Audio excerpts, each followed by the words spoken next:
अरे अरे अरे कमाल हो गया। अरे कमाल हो गया भैया। अरे भैया, अरे पूरा सिस्टम चल पड़ा।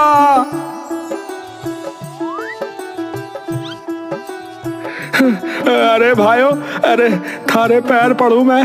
अरे भाइयों, तू तो भगवान है भाइयों। सभी लोग उठ के जोर जोर से ताली बजाने लगते हैं। तालियों की आवाज बढ़ने लगती है। अरे उठ जा, अरे उठ जा निर्मोय। अरे पापा क्या हो गया? हैं? अरे क्या हो गया? अरे दिन चढ़ गया। अरे सांझ तक सोता ही रहेगा क्या? हैं? चल उठ। शंकर आंख मसलते हुए बेड से उठता है। अरे नीचे आ जल्दी, दुकान खोलने का टाइम हो रहा है। प्रभु ये कहकर नीचे चल देता है। शंकर कुछ देर अंगड़ाई तोड़ता है और मुंह हाथ धोकर नीचे चला जाता है। चल फटाफट राई का तड़का मार के दाल छौंक दे। शंकर नीचे से पतीला निकालता है और गैस पर चढ़ा देता है। उसमें तेल डालकर राई उसके अंदर डाल देता है। और हाँ, दाल थोड़ी कम डालियो, इतनी ना चल रही आजकल। हाँ, परसों कह रहे थे आलू गोभी नहीं चल रही, कल कह रहे थे पनीर नहीं चल रहा तो उसे कम कर दे, आज कह रहे हो दाल नहीं चल रही, तो चल क्या रहा है फिर? अरे अभी तो दुर्गति चल रही है, बस दुर्गति। हाँ, कल को दिमाग भी चल पड़ेगा मेरा। क्यों? क्यों है? तुझे पता नहीं है क्यों है? अरे बेटा, कोई और शौक ढूंढ ले, क्योंकि यो ढाबा तो अब थोड़े दिन का और रह गया बस। हाँ पापा, वैसे तो सुबह उठ के चिल्लाते रहो कि जल्दी उठ जल्दी उठ, हैं? अब खुद ही कह रहे हो बंद हो जाएगा। अरे तो क्या कहूं बेटा, है क्या कहूं बता। इधर आ, देख बताता हूं। प्रभु सामने टंगी 4 पीढ़ियों की फोटो शंकर को दिखाता है। देख, यो है तेरा परदादा चमन पीला भोगराज, जिसने खाने में ऐसी चीजें डालना शुरू की कि पूरा गांव उनका दीवाना सा हो लिया। क्योंकि एक तो खाने में स्वाद बढ़िया और ऊपर से भोजन सबका स्वास्थ्य भी एकदम ठीक कर देता था। और बेटा, स्वास्थ्य, भोजन और स्वाद बड़ी मुश्किल से लोगों को एक साथ मिलता है बेटा, वरना तो तोरी घिया तो सभी बना रहे हैं अपने घर में। प्रभु अपनी उंगली शंकर के दादा की तरफ करता है, जिनकी बड़ी बड़ी मूंछें होती हैं। और यो है मेरे बाबूजी, यानी तेरे दादा चकोर चंदन भोगराज। जब सभी हमारे बड़े दादा के खाने को इतना मानने लगे ना, तो बाबूजी ने यह ढाबा खोला, भोगराज वैद्य ढाबा, जहां लोग खाना खाकर अपनी बीमारी का इलाज कराते थे बेटा। बाबूजी ने तो ऐसा कमाल कर दिया कि उनका दाल चूरमा खा के एक अपाहिज इंसान चल पड़ा भाई। नहीं यार पापा, ऐसे थोड़ी होता है, ऐसे कैसे हो सकता है? अरे मान नहीं रहा है? अरे तुझे पता है हमारे घर में कभी किसी औरत ने खाना नहीं बनाया, पता है तुझे? सिर्फ हमने बनाया है। तेरी माँ ने तो रसोई में झांक के भी नहीं देखा, बता रहा हूं। तभी अंदर से उसकी पत्नी निकल कर आती है। बर्तन धोने और रसोई साफ करने तुम्हारी स्वर्गीय माँ नहीं आती थी? और ये कहकर वापस अंदर चली जाती है। ये क्या अलार्म सा बज पड़ा क्या एकदम से? क्या हुआ ये? अरे हाँ, तो मैं ये कह रहा था बेटा कि उस चमत्कार के बाद तो ढाबे पे लाइन लग गई। हाँ, लेकिन फिर आया मैं, प्रभु भोगराज, और बाबूजी भी चल बसे उस वक्त। और उसके बाद तो बचा ही कुछ ना। जब से मैंने बागडोर संभाली, तब से बेड़ा ही गर्क होता गया ढाबे का। अरे पापा, वही तो मेरा सवाल है हमेशा से कि ऐसा हुआ क्यों? वो क्या डालते थे ऐसा भाई खाने में, और आपको क्यों नहीं पता उस चीज के बारे में? बोलो। अरे बताया ही नहीं कभी, बस इतना पता है कि कोई खास सामग्री थी जो किसी जगह से लाते थे जाके। अब मैं वो चीज नहीं ला पाया और धंधा धीरे धीरे ठप हो गया। तो फिर इसे बंद करके क्या करोगे? अरे वो छोड़, तू जाके दाल छौंक दे जा। पुश्तैनी दुकान है पापा, ऐसे कैसे बंद कर सकते हो आप? अरे बेटा, पुश्तैनी हो चाहे कल खुली हो, बिना पैसों के कोई दुकान नहीं टिकती।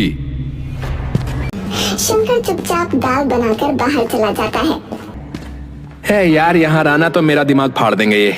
चलो रघु से ही मिलके आते हैं थोड़ी देर। शंकर मैदान में जाकर देखता है तो रघु अपने दोस्तों के साथ बैठा होता है। शंकर, शंकर दूर से हाथ उठाकर उसे सलाम करता है। क्या हाल है भाई के? बस सब बढ़िया। आज इतनी सुबह यहाँ कैसे भाई? अरे बस वही रोज की महागाथा यार। क्या हुआ है? फिर कुछ दिक्कत आ गई क्या ढाबे में? अरे यार रोज का एक ही ड्रामा यार है। आज ये कम कर दे, आज वो कम कर दे, और आज तो कहते हैं कि कुछ और ढूंढ ले भाई। अरे जब खून में खाना बनाना है तो क्यों कुछ ढूंढूं है? तभी रघु का एक दोस्त शंकर से कुछ पूछने लगता है। भाई शंकर, तुम्हारा खाना बनाना तुम्हारे खून में था है? मतलब? अरे पूरे गांव को पता है कि तुम्हारा ढाबा तभी तक चला जब तक तेरे दादा थे। तुझसे मतलब? और तुझसे बात की क्या? अरे सच ही बोल रहा हूं, मेरे पापा ने खूब कहानियां सुनाई हैं तेरे खानदान की। एक अच्छा भला चलता ढाबा तुमसे नहीं संभाला गया और अब मेरे पे चौड़ा होके दिखा रहा है। ए ढाबा चले ना चले, तेरी टांगे तोड़ के तुझे चलने के लायक नहीं छोड़ूंगा, बता रहा हूँ। हाँ। एकदम से सात्विक शंकर की ओर गुस्से से देखता है और शंकर भी उठकर सात्विक का कॉलर पकड़ लेता है। तभी रघु और आमिर मिलकर दोनों को छुड़ाते हैं। अरे दिमाग खराब है तुम दोनों का है? फालतू की बात पे लड़ रहे हो? ए शंकर, तू घर जा, चल मैं आता हूँ थोड़ी देर में तेरे पास। शंकर वहाँ से गुस्से में निकल जाता है और जाकर चाय की टपरी पर बैठ जाता है। एक चाय कर देना भाई। जी भैया जी, अभी करता हूँ। ठीक है। शंकर उधर बैठा इंतजार कर रहा होता है कि तभी वहाँ एक गरीब सी माँ अपने बीमार बच्चे को लेकर उसके पास आती है। उसका बच्चा उसकी गोद में इस तरह से पड़ा होता है जैसे कोई शव हो। उसका चेहरा एकदम पीला पड़ चुका था। अरे बेटा, कुछ खाने को दे दे, अल्लाह तुझे खूब रहमत बख्शेगा। मेरे बच्चे ने 2 दिन से कुछ नहीं खाया है, दे दे बेटा। शंकर उसके बच्चे को देखकर डर से कांप जाता है। अरे भाई एक गिलास पानी और कुछ मठरी नमकीन वगैरह देना। चाय वाला पानी और कुछ मट्ठी लेकर आता है और शंकर को दे देता है। अबे सबसे पहले तो पानी पिला से, मुंह पीला पड़ चुका है, मर जाएगा ये। गरीब माँ हंसने लगती है। क्या हुआ, हंस क्यों रही हो? मर जाएगा बेटा, इसका इंतकाल तो उसी दिन हो गया था जब ये गरीब के घर में पैदा हुआ। ऐसा क्यों कह रही हो? क्यों कह रही हूँ? जिस बच्चे को एक निवाला भी खाए 2 दिन हो गए हों, उसे और क्या कहूँ। एक निवाले के लिए 2 दिन भटकना पड़ा, तब जाकर मिला। तो क्या करें ऐसी जिंदगी का। लोग कहते हैं कुछ काम कर लिया करो, पर काम क्या करें बेटा। बचपन से तो इस सड़क की मिट्टी खाकर बड़े हुए हैं, काम की तो कोई तालीम नहीं मिली, ना ही मौका। अब बताओ, ऐसे एक नहीं कई माँ बेटे घूम रहे हैं मेरे जैसे यहाँ।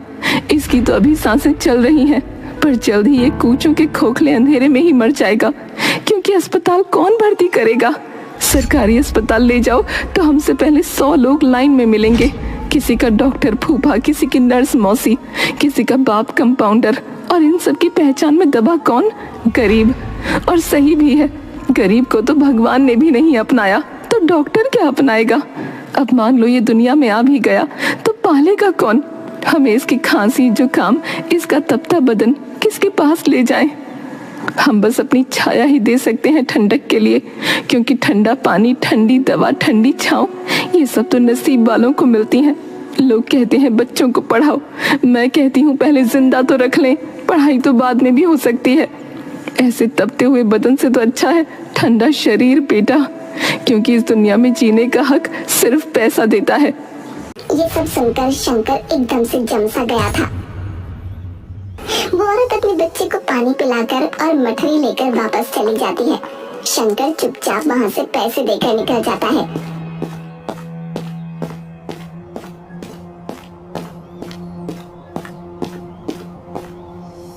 तभी जाते जाते गांव का सरपंच उसे देख लेता है। अरे ओ शंकर। नमस्कार मुखिया जी। अरे नमस्कार बेटुआ, नमस्कार। है? अरे क्यों इतना मुंह लटकाए चले जा रहे हो? क्या हो गया, क्या हुआ? कुछ नहीं मुखिया जी, बस ऐसे ही। अरे क्या दुकान वगैरह में कोई दिक्कत विक्कत चल रही है क्या? अब चल तो रही है मुखिया जी, आपको तो पता ही है दादा के जाने के बाद क्या हाल हुआ है। हाँ वो तो है। तुम्हारे दादा और परदादा तो जादूगर थे भैया। अरे गरीब तुम्हारे दादा को पता है क्या कहते थे? क्या कहते थे? अरे मसीहा अपना भाई। क्यों? उन्होंने तो बस ढाबा खोला था। हाँ माना कि उनका खाना लोगों को ठीक कर देता था, पर गरीब उसके पैसे कैसे देते थे? अरे पैसे? अबे कौन से पैसे हैं? अरे तेरे दादा ने कभी अपनी दहलीज से किसी गरीब को उल्टा नहीं मोड़ा। हाँ, मुफ्त में अपना जादुई खाना उन्हें खिलाया। तेरे परदादा ने भले ही खूब सेवा करी गरीबों की, पर जब तेरे दादा थे ना, तो लोग कहते थे कि उन्होंने गांव के किसी गरीब को भूखा नहीं सोने दिया।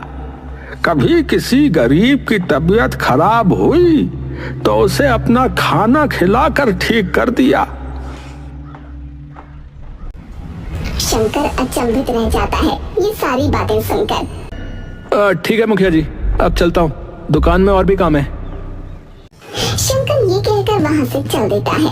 पूरे रास्ते उसके दिमाग में सिर्फ ये सारी आवाजें गूंजती रहती हैं। शंकर घर आता है, उसे देखकर उसके पापा उस पर चिल्लाने लगते हैं। अरे कहाँ मर जाता है? टिकता नहीं घर पे? जा जाकर आलू गोभी में तड़का मार, और हाँ करछी अपने दादा वाली इस्तेमाल करियो। अरे आपको कितनी बार बोला है कि करछी पुरानी है, थोड़ी देर में ही गर्म हो जाती है। अरे तो कपड़ा ले लिया कर, हैं? तेरे परदादा और दादा ने उसी से खाना बनाया था हर बार। हाँ आपने भी तो उसी से बनाया था। शंकर आलू गोभी में छौंक लगा देता है।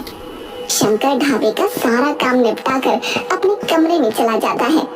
शंकर इन सभी बातों से परेशान होकर अपना सिर तकिए से ढक लेता है। रात हो जाती है और शंकर ने अब तक एक निवाला भी नहीं खाया होता। जब भूख बर्दाश्त के बाहर हो जाती है तो शंकर परेशान होकर रसोई में जाता है और छोटी सी कढ़ाई निकाल कर गैस पर चढ़ाता है। उसमें तेल और कुछ सब्जियां डाल देता है। तभी उसकी नजर अपनी पुश्तैनी करछी पर पड़ती है। आज इसे ही चला के देखूं क्या बवाल है ये। शंकर करछी उठाकर उससे सभी चीजें मिलाने लगता है। तभी काम करते करते उसके दिमाग में फिर से वही बातें चलने लगती हैं। तभी एकदम से शंकर को एक आवाज आती है, लल्ला, ओ लल्ला। शंकर एकदम से डर कर पीछे हो जाता है और इधर उधर देखने लगता है। कौन है? कौन है? नीचे देख लल्ला, नीचे। शंकर नीचे देखता है तो उसे दिखता है कि करछी अपने आप कढ़ाई में खड़ी हो रखी है। घूर क्या रहा है लल्ला? मैं ही बोल रही हूँ। पर तुम बोल कैसे रही हो? है कोई वजह? वो तुझे पता लग जाएगी। क्या? ये क्या है? क्या है ये सब? ये सब हमेशा से था, बस तेरे बाप को ही ना दिखा। अरे पर ये हो कैसे रहा है? मैं सपने में हूँ क्या? शंकर अपने आप को जोर जोर से चांटे मारने लगता है। लल्ला पगला गया है क्या? ये कैसे हो पा रहा है? क्योंकि मैं एक ऐसी जगह से आई हूँ जिसके बारे में न किसी ने सुना न किसी ने पढ़ा। ऐसी कौन सी जगह है? और क्या आप पापा से भी बातें करती हो क्या यूं ही? लल्ला अगर तेरे पापा से बात कर सकती तो आज ये ढाबा बंद कराने की नौबत ना आई होती। मतलब? तुझे ये पता है क्या कि तेरे दादा परदादा अपने खाने में ऐसा क्या डालते थे जिससे बीमार से बीमार इंसान भी ठीक हो जाता था? नहीं पता। क्या था वो? सप्तधारा रस। सप्तधारा रस? पर ये लेके कहाँ से आते थे? नीरमंडल से। ये क्या है और कहाँ है? कहाँ है ये तो नहीं बता सकती, ये जवाब तो तुम्हें अपने परदादा की किताबों में ही मिलेगा लल्ला, जहाँ उन्होंने अपने सभी खाने की सामग्री लिख कर रखी थी। शंकर थोड़ी देर करछी की ओर देखता रहता है और एकदम से करछी को उठाकर अपने दादा के कमरे में भाग जाता है। शंकर अलमारी खोलकर नीचे से एक संदूक निकालता है जिसे कपड़े से ढका हुआ है। शंकर वो संदूक खोलकर उसके अंदर से अपने परदादा की खाने की सामग्री वाली किताब निकालता है जिसका नाम है मेरी रसोई। शंकर उस किताब को खोलकर उसके सारे पन्ने पलटने लगता है। कमल ककड़ी के बेल, जल भिंडी, जल मूली, वारुणी फली, नीलकंद, ये क्या है? क्या हुआ लल्ला? अरे मैं ये सोच रहा हूँ कि ऐसी कोई भी चीज हमारे पूरे खानदान में कभी नहीं बनी। मैं ना ये लिख कर दे सकता हूँ, दादाजी ने कभी ऐसी किसी चीज का कोई जिक्र भी नहीं किया। तो सोचो फिर क्यों उन्होंने ये सब लिखा है, क्या पता तुम्हें तुम्हारा जवाब मिल जाए। शंकर सारे पन्ने पलटता है, तभी आखिरी पन्ने पर उसे कुछ कमल के पत्ते बने दिखते हैं जिनके बीच में एक बड़ा सा कमल का फूल होता है और अंत में कुछ लिखा होता है। ये क्या लिखा है? पाताल से थोड़ा ऊपर और पानी के थोड़ा नीचे, जहां जड़ आसमान में होगी और पत्ते पत्तियां जमीन पर, वहीं जीवन मिलेगा तुम्हें अष्टभुजाओं को जीतकर। पता चला? पहेली का तो पता नहीं, पर जगह का पता चल गया। पर मेरा एक और सवाल है आपसे। पूछो। ये सब पापा को क्यों नहीं सुनाया दिखा? क्योंकि उन्होंने कभी देखना नहीं चाहा। उन्होंने सिर्फ ये देखा कि ढाबा अच्छा चल रहा है तो खाने का रेट बढ़ा देते हैं, और जिन गरीबों को तुम्हारे दादा यहाँ खाना खिलाते थे उन्हें भी यहाँ आने से मना कर दिया। पर तुम्हारा मन तुम्हारे दादा की तरह ही दया भाव वाला है, इसीलिए तुम्हें ये सब दिखा। सूरज चढ़ते ही शंकर घर से भाग निकलता है और सीधा जाकर गांव के तालाब के पास पहुंचता है जहां कई सारे कमल के पत्ते पानी में लहरा रहे होते हैं और उनके बीच एक कमल का फूल होता है। शंकर सीधा पानी के अंदर कूद जाता है और उस जगह को ढूंढने लगता है।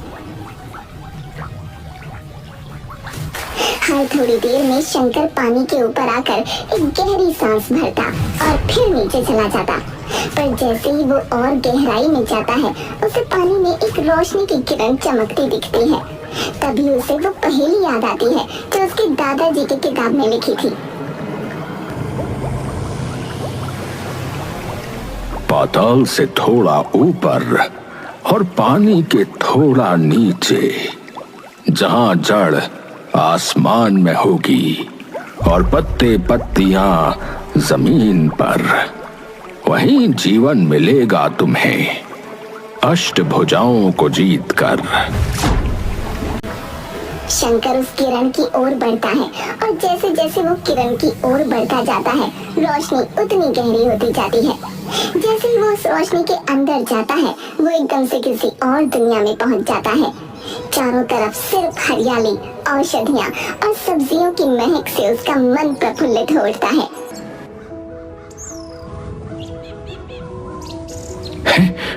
ये क्या जगह है जिसकी हवा में भी खाने की खुशबू है?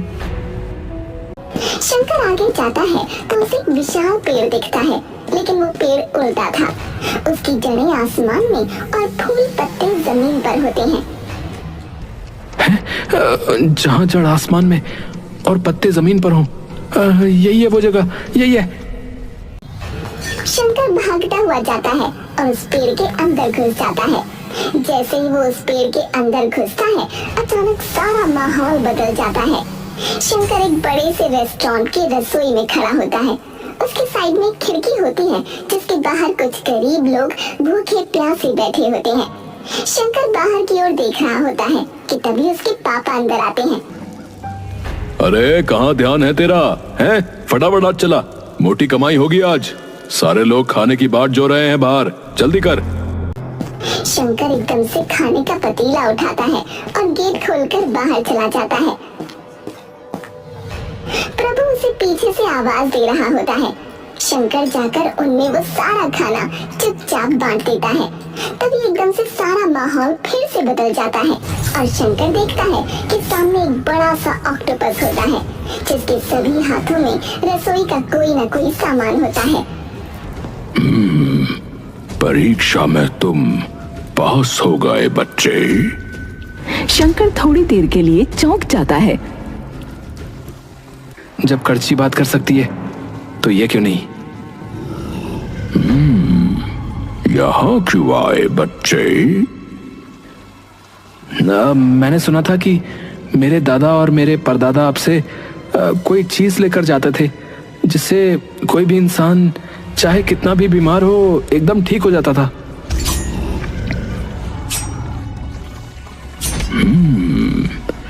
तुम्हारा मतलब सप्तधारा रस से है? हाँ हाँ, वही।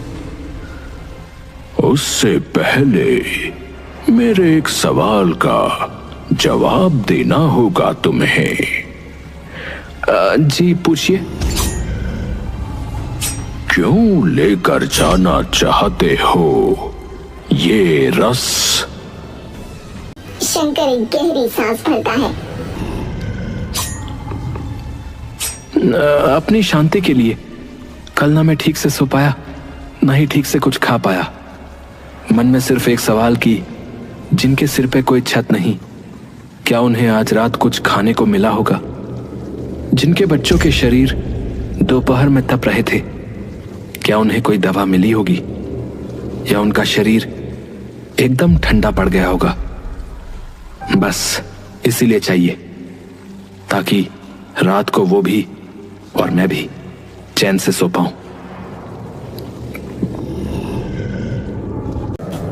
ऑक्टोपस शंकर की ओर देखकर मुस्कुराता है और एक बड़ी सी शीशी निकालकर उसे दे देता है, जिसमें 7 रंगों का एक रस होता है। अरे ये कितना सुंदर है, पर इसमें ऐसा क्या है? जिसने ये जगह स्थापित की उसी ने इसे बनाया था। पौराणिक कथाओं में तो ये कहा जाता है कि ये उन्हीं तत्वों से बना है जिससे संजीवनी बूटी बनी थी। शंकर, तुम्हारा मन साफ है और वो जो रोशनी तुमने तालाब में देखी थी, वो बस कुछ ही सच्चे संवेदनशील लोग देख पाते हैं, जिन्हें दूसरों का दर्द अपना लगता हो।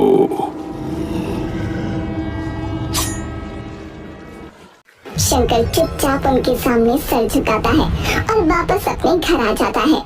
सामने खड़े उसके पापा उसका इंतजार कर रहे होते हैं।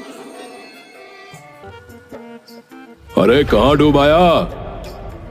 अरे आप बड़े बर्तन निकाल के रखो, आज गांव के सभी गरीबों का भोज होगा। भोज होगा? क्यों भाई? क्योंकि मुझे अब शांति से सोना है।